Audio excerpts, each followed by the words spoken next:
আমাদের আরেক সহকর্মী আছে খুলনায়, সহকর্মী ওমর ফারুক। আমরা চলে যাচ্ছি তার কাছে। ওমর, ঘূর্ণিঝড় রিমালের প্রভাব কেমন দেখছেন আপনি খুলনায়?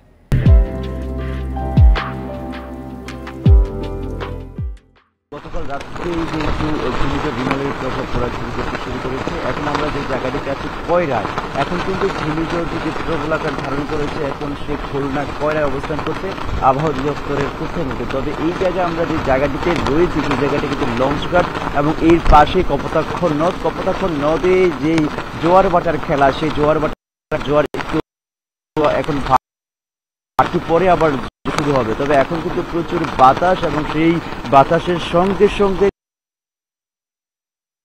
আর যে বৃষ্টিপাত হচ্ছে এবং সেই সাথে একটি সুখবর হচ্ছে যে আগের যে জোয়ারটি ছিল জোয়ার নাই, এবং সেই কপোতাক্ষ নদের যে জোয়ার না থাকার কারণে ভাটা হয়েছে এবং পানি কিন্তু কিছুটা কম, যার কারণে আসলে যেই বেড়িবাঁধ রয়েছে বেড়িবাঁধের উপর দিয়ে পানি যে প্রবাহিত হওয়ার যে সম্ভাবনা রয়েছিল সেটি কিন্তু নেই। তবে আমরা গতকাল থেকে বিভিন্ন শেল্টার হাউসগুলোতে গিয়েছিলাম। সাইক্লোন শেল্টার যেগুলো আছে সেগুলোতে কিন্তু এখন নারী পুরুষ সবাই অবস্থান করছে এবং সেই অবস্থান তারা কিন্তু সেখানে খাবার দাবার করছে এবং ইউনিয়ন পরিষদের যারা চেয়ারম্যান বা জনপ্রতিনিধি তারা কিন্তু তাদেরকে খাবারের ব্যবস্থা করেছে। এছাড়া আমরা সকালে কয়েকটি জায়গায় গিয়েছিলাম, সেখানে কিন্তু কিছু গাছ, আমরা গাছের গুড়ি বা গাছের বিভিন্ন অংশ পড়ে থাকতে দেখেছিলাম, সেগুলো স্থানীয় যারা আছেন তারা সরিয়ে ফেলেছে। তবে এই মুহূর্তে যে জায়গাটিতে রয়েছি সেই জায়গাটির অবস্থা আপনারা দেখতেই পাচ্ছেন যে প্রবল বৃষ্টি হচ্ছে এবং সেই সাথে কিন্তু বাতাসও বয়ে যাচ্ছে। তবে আরেকটি জানিয়ে রাখি যে এখানে কিন্তু 83 থেকে 100 কিলোমিটার বেগে বাতাস বইছে রাত থেকে, এবং রাত 2টার পর থেকে কিন্তু প্রচন্ড বাতাস বওয়া শুরু করেছে। তবে এর আগেও কিন্তু আমরা দেখেছি রাত 8টা থেকে 2টা পর্যন্ত প্রচন্ড বৃষ্টি হয়েছে এবং এখানকার মানুষজন আমরা দেখেছি যে বেড়িবাঁধের যেহেতু রাতের বেলা জোয়ার এসেছে এবং জোয়ারের কারণে কিন্তু বেড়িবাঁধের উপর দিয়ে পানি প্রবাহিত একটি সম্ভাবনা রয়েছিল, যার কারণে অনেকে আমরা দেখেছি স্থানীয়রা তারা এখানে পাহারা দিয়েছেন এবং তারা বিভিন্ন দোকানে কিন্তু তারা বসে আড্ডা দিয়েছিলেন। তার কারণ হচ্ছে তারা সেই বেড়িবাঁধের যে অবস্থান তারা পর্যবেক্ষণ করছিলেন বলে আমাদেরকে জানিয়েছেন।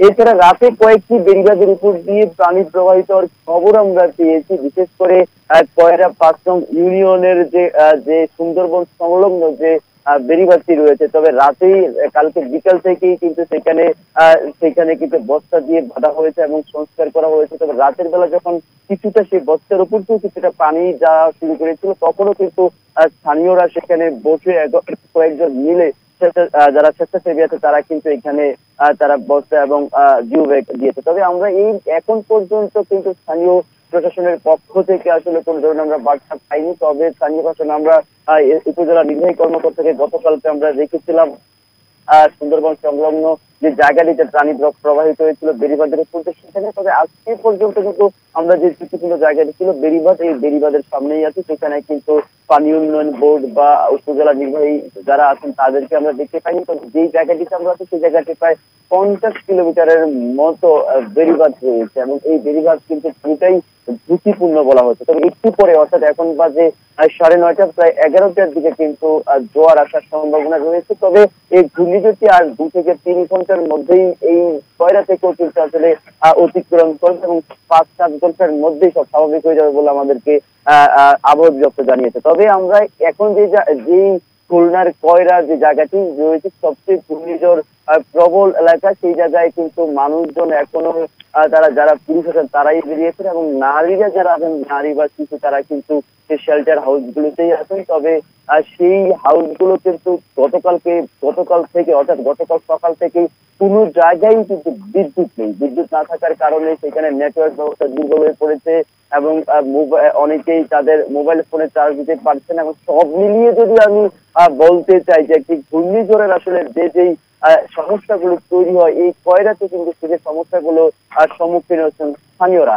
তবে এখানে বিদ্যুৎ না থাকার কারণে আসলে মোবাইলের নেটওয়ার্কও নেই এবং মানুষ আসলে কারোর সাথে যোগাযোগ করতে পারছে না। আমরা ঢাকা থেকেও আসলে কয়েকজনের সাথে কথা বলেছিলাম, তাদের আত্মীয় স্বজন যারা এই সাতক্ষীরা খুলনা কয়রাতে রয়েছেন তারা কিন্তু তাদের পরিবারের কারোর সঙ্গেই যোগাযোগ করতে পারছেন না। তার কারণ হচ্ছে যেহেতু বিদ্যুৎ নেই, বিদ্যুৎ না থাকার কারণে তারা ফোন চার্জ দিতে পারছে না, যার কারণে কিন্তু তারা যোগাযোগটি অব্যাহত রাখতে পারছে না। তবে আমরা এখানকার স্থানীয় প্রশাসনের সঙ্গে কথা বলার চেষ্টা করেছিলাম গতকালকে তাদের সাথে জোয়ার আসে এবং এখনকার যে পরিমাণ জলচ্ছাসের মধ্যে বাতাস বয়ে যাচ্ছে, বৃষ্টি বয়ে যাচ্ছে, যদি জোয়ার আসে সেখানে কিন্তু ঘন্টাখানেক পরে সেই যে প্রবাহিত অনেক দিয়ে পানি প্রবাহিত সম্ভাবনা রয়েছে।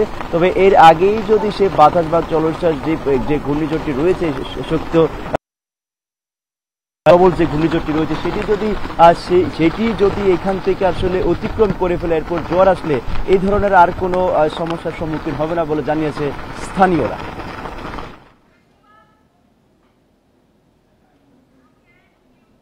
ওমর, আমরা আশা করছি যে প্রশাসনের সহায়তায় এই সংকট কাটিয়ে ওঠা সম্ভব হবে।